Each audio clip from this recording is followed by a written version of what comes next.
On this magical journey, Tom decides to stop and lets Yoss venture on his own whimsical path. His goal is to pursue delicious cheese. Although they were once friends, they part ways in pursuit of different dreams. When two oddballs with different values meet, they're destined for separate adventures. He's drawn by laughter, and the host welcomes him like a VIP.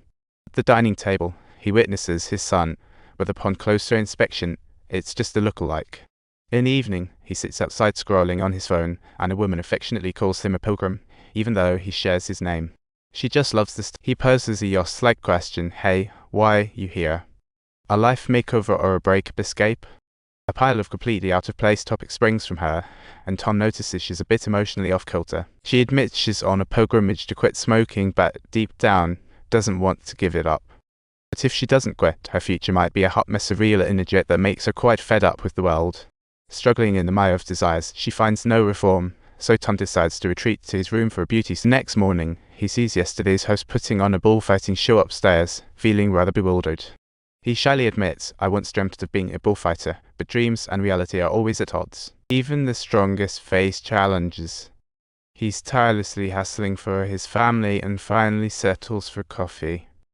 Salad sips coffee, apologizes for yesterday's rudeness, picks up her bag and leaves. Tom wishes her a safe trip. After seeing Salad leave, Tom follows swiftly, cancelling all his appointments to savor nature's harmonious sound. Taking a break by the bridge, he accidentally drops his backpack, but thanks to his youthful swimming skills, he saves it and he camps by the river and, with no wild beasts around, has a peaceful night. Fresh scent of earth wakes him, and passing pilgrims greet him warmly. In a small town, he reunites with old friend Yost, who is enjoying a cooler, and together they embark on a new adventure. They walk along and bump into Sarah, making it 3 in the party, with Tom always leading, while the others chat away. Sarah wonders why Tom doesn't stop to admire the scenery, but Yost knows his unspoken reason. To achieve some goal, people he meets along the way make him reconsider.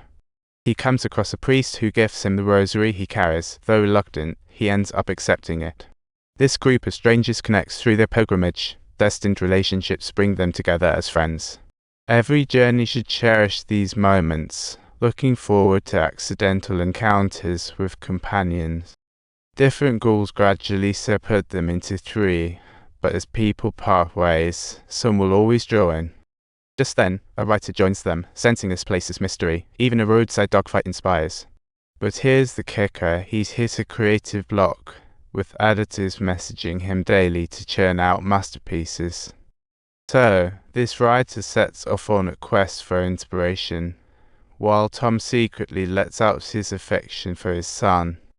The writer sees Tom's story as a tragedy, while for him, it's a goldmine of inspiration. However, the writer is incapable of keeping a secret and inadvertently divulges the information to Sarah, leaving her feeling perplexed and confused. Curious, she follows them to a shady inn, owner eagerly stamps. Seizing the chance to find a restroom, the writer discovers the owner's luxurious facilities are actually a pit. Sarah and Yoss begin to worry, but Tom thinks staying inside is better than camping on the streets. They ask the owner about tonight's rates, only to find him passed out, drunkenly playing movie roles. In the owner's gaze lies the search for a suitable hiding place. Although camping outdoors feels dreary, the sounds of water are palpable.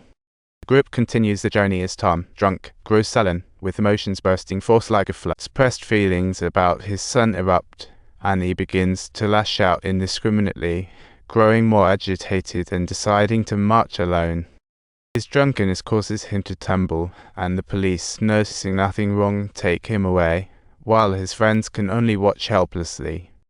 In the cell, Tom spots his son opposite and grasps the charm of the water sounds. The writer bails him out, and once free, Tom is eternally grateful, continuously apologizing, not wanting to be arrested again. The writer chuckles, saying, "Don't thank me, thank my credit card." They all set off again, and this time Tom takes the rear. Transitioning from a leader to a follower, he admits he isn't as strong as he thought. The team dynamic turns delicate, and he wants to mend things, so he seeks to make amends to the writer, who kindly gives him a chance. He asks him to include his story in his article, and Tom is initially hesitant, fearing the consequences of having his friends read it. The writer explains that hardly anyone will read his work, especially not his friends, and Tom gradually lowers his defenses. The writer weaves himself into the narrative, and with this open exchange, their hearts finally open up. The heartwarming scene brings joy to Sarah and Yost following behind. Little things in life often spark conflict, but in the end, a handshake is the real answer. The group arrives in Burgos, rejoining their team to continue their journey. Enjoying our content? Don't forget to subscribe and join us in exploring more excitement.